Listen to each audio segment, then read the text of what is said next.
আসসালামু আলাইকুম। আমি এই মুহূর্তে আছি মাদারীপুর সদর সিলাসর ইউনিয়ন চল্লক্ষীপুর গ্রাম ২ নং ওয়ার্ডে। আমরা যাব নদীর ওপারে ১ নং ওয়ার্ড। আমরা নদীর এপার আছি, তো আমরা ওপার যাব।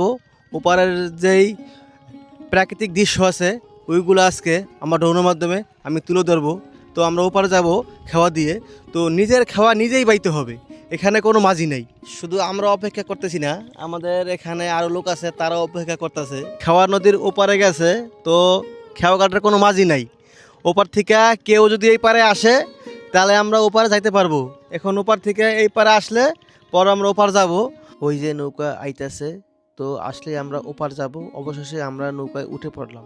বৈঠার তালে তালে পানির যে একটা শব্দ, আসলে এই শব্দটা খুব ভালো লাগে, মন মাতানো শব্দ। অবশেষে আমরা চলে আসলাম নদীর এপার। এখন আমরা এপারের প্রাকৃতিক সৌন্দর্য দেখব আমার ড্রোনের মাধ্যমে। গ্রামটা সত্যি অনেক সুন্দর। নদীর তীরে হলুদ সরিষা ফুলের হাসি, রাস্তার মাথায় নীরবে অপেক্ষা করে ছোট্ট এক খেওয়া নৌকা। নদীর পাড়ে দাঁড়িয়ে থাকা টিনের একচালা ঘরটা যেন শহরের কোলাহল ছেড়ে আসা শান্তির ঠিকানা।